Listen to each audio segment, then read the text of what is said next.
Hi, this is Robert Clinkenbeard and David Anderson with the Commercial Landscaper Podcast. We're going to take 20 minutes of your life to deliver some amazing content from accomplished leaders and business owners to provide you some value, to help you scale your business, to become a better father and push yourself to higher goals personally. We hope you really enjoy these shows, and we really encourage you to share this with your friends and network to help share these messages. I'm super excited to announce a new partnership we have with Site Recon. If you're tired of measuring properties, the Site Recon platform fully automates the measurements so you can then focus on sales. Think measurements, think Site Recon. This is the Commercial Landscapers Podcast. I'm super excited to have Ami Kassar, the CEO of Multifunding and also the author of The Growth Dilemma. Ami also contributes to many major news channels. Welcome, Ami. Pleasure to be with you. Thanks for having me. No problem. Glad you could be on. I know you're really busy these days with everything going on. So, there's a lot of confusion still out there regarding the PPP funding and the second round coming out. So give us a quick overview of how you're involved in that and what type of things you're seeing out there in the marketplace. So I think that you have to put the second round of PPP into context. So when PPP came out the first time, none of us knew if the world was going to end next week. And there was a relief program out there to help businesses survive. And almost every business I know took advantage of it. And there was an attestation that basically said, you were taking this money because you're not sure of what ongoing needs of your business. You needed to support the ongoing needs of your business. And it was a pretty loose attestation because of all the complete unpredictability in the world. Now we're almost amazingly 10 months later, and the second round of PPP is out, and it's not for everybody. And if you're not eligible for it, consider yourself blessed. Really, to get it, you have to prove that your gross receipts are down at least 25% one quarter this year over the same quarter last year, and one quarter in 2020 over the same quarter in 2019, or in aggregate, you're down in 2020, 25% over 2019. And then once you make that cutoff, you then to make another attestation again that you need the money to support the ongoing operations of your business. So the reality is that a lot of businesses, at least in the world that we work in, aren't going to be eligible for it. If you're not, take a breath. That's okay. It's not meant for everybody now. This is our grandkids' money, and it's okay. You're blessed. That's good. I mean, because I've come across some companies that received the first round of PPP, and it actually ended up they haven't necessarily needed to use it. So we've pretty much just been sitting in a bank account and trying to figure out, how to use it. And, a lot of them are still trying to understand and how to get it forgiven. And then obviously you get then this whole new change of administration, you get the second round. So I hear a lot about business owners that are just completely confused on what's going on. They're trying to sift their way through. And I really appreciate all the work and all the messages that you're sending out. Here's my advice. Take a breath, okay? Slow down. So if you got the first round of PPP, and most people did, now's the time to sort out the forgiveness of that if you haven't already tried to. There are some additional expenses that are now eligible for forgiveness. And in the new legislation, if your first round of PPP was for under $150,000 or less, they've actually simplified the forgiveness process, which is good. So tackle that. Work with your accountant. Work with your bank. There's no reason anymore not to get the PPP forgiveness application in. Everyone should be beyond their 24 weeks and work with your CPA and just wrap that up and be finished. And you have a little balance of the loan. You have a little balance of the loan that you have to pay off. Most of it will be forgiven and be done with it. So that's the one hand. Then, Robert, I gave an analogy the other day about if a tornado hit a neighborhood and with no rhyme or reason, one house on one side of the street just got hit and destroyed. It has to be completely rebuilt. And the house next to it had some windows bashed out, but that was it. There's nothing fair about that for the person whose house got decimated. There's nothing rational about it, but it's just the way it is. Some businesses got decimated, their houses got destroyed, and they have to basically rebuild from scratch. And other businesses were slightly scathed. If your business was slightly scathed, you're not going to get a second round of PPP, and count your blessings and be thankful that your business didn't get decimated. If your business got decimated, the second round of PPP is there. there for you to help you. It's sort of that simple in my opinion. Right. Okay. No, I like that. And with the change of administration, I mean, how do you see that direction changing going into the balance of 2021 and beyond? Do you see that? The administration has a focus on underserved businesses that I think is really important, and also I think is not enough. So I don't know if you've been on there. I've been wasting time and not wasting time. My ADD's been kicking in. I've been playing around a little bit with the new Clubhouse app. Oh, yeah. That's right. I've heard about that. And what I've learned, what's actually interesting there, at least in the business circles, is there's a lot of mentorship going. You're finding a lot of underserved businesses and entrepreneurs, sometimes people of color, sometimes not, who I'm blown away to find out they're completely entitled to PPP or EIDL. They just didn't even know it or understand it, or they just have absolutely no idea what programs are available to them or not. And there are millions of businesses like that down there on the street. It's not that they got in the back of the line. They never got in the line because they never understood, but there were programs to help them. There's a massive need for what I call financial education 101 in the underserved communities, not just from the financial side, but from the mentorship side and the support side and the help side, to help whether it's the Uber driver or small one-pop business or trying to get something small off the ground. And I think that's going to be a big push of the Biden administration and a program. However, I don't think that's going to be enough to fuel the economic recovery. And I think that while the businesses that have held their own during the pandemic or grown during the pandemic don't need government handouts, we do need to make sure that they have liquidity, ability to borrow, incentives to hire and grow, because whether you like it or not, or it's fair or not, a lot of the jobs that people were employed by the houses that got hit in the tornado are going to have to move to the houses that survived it.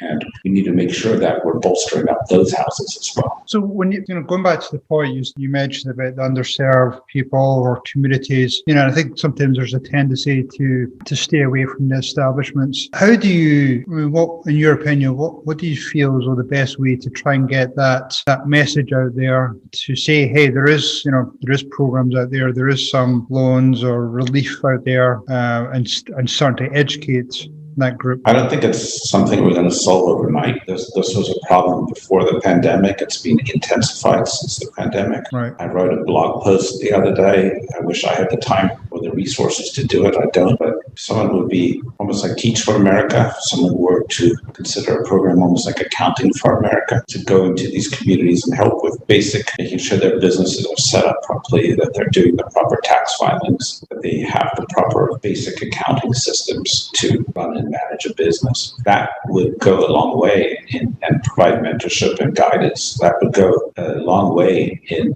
helping these businesses know their tax status, their filings, be able to get help when they need it, et cetera, et cetera. And it's a massive problem that probably requires a good amount of feet on the street and resources in the community. And I certainly hope that the Biden administration will tackle it in some form of public-private partnership and work to get it. But it's not something you're going to fix in a day or a week. It's a long-term problem that should have been addressed before the pandemic started. Right. It wasn't. It hasn't been addressed for a long time, and I hope it be addressed now. Yeah. These aren't businesses that hang out in EO circles, or this might be a business that's I met on Clubhouse last night a woman who's got a little tiny moving business, and she makes $2,000-3,000 a month and doing little moving jobs in her neighborhood, and she needs a truck. A truck is $10,000 or $15,000, and she doesn't have the money, and she needs a loan to get it. There are programs out there to help her, but she's not aware of them or how to find them and how to get them. That has nothing to do with PPP or EIDL, but it speaks to the scope, and there are millions of people like that, and we need to give them the support and the help in their communities to do that. And maybe there is an online part of that. I don't know, and I wish I had the time and the effort to try to fix that. I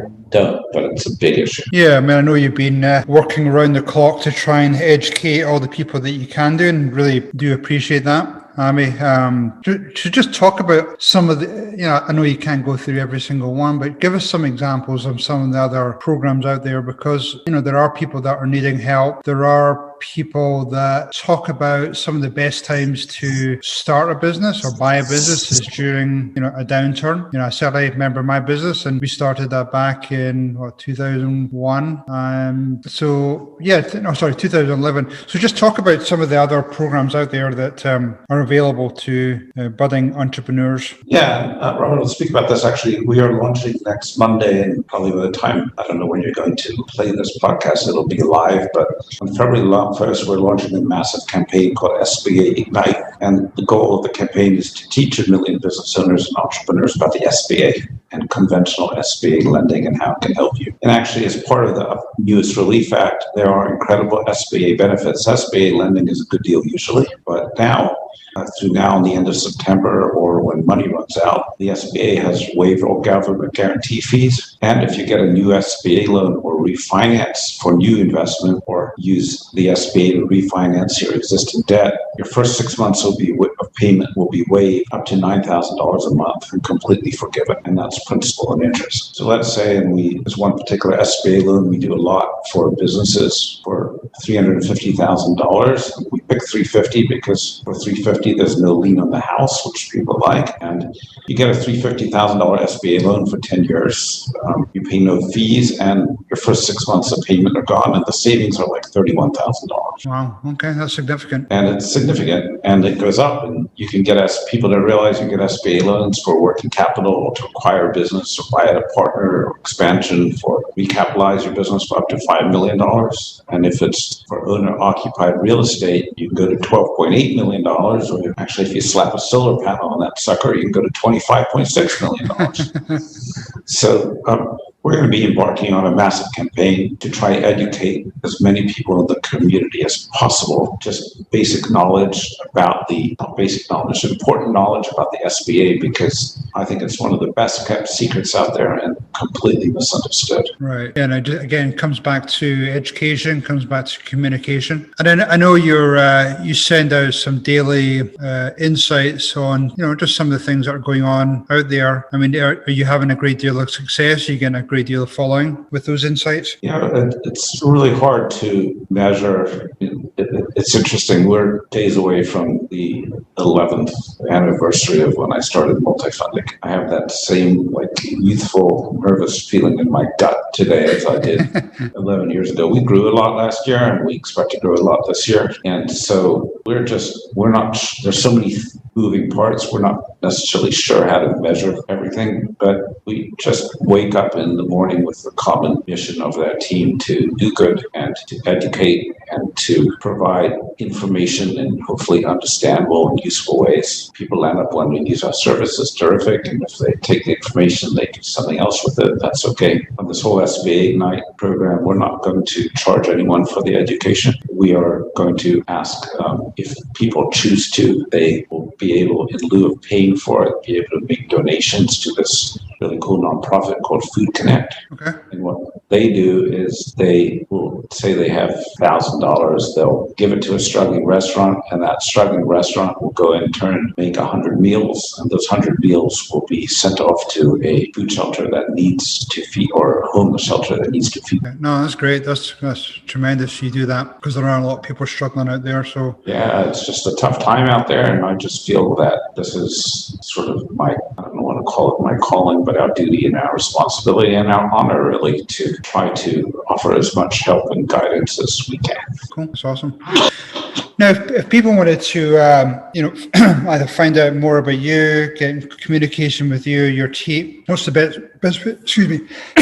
what's the best way for them to do that? You can reach out to us at multifunding.com. We also have a community site up where our blog is and our daily posts go up at realtime.inc.com.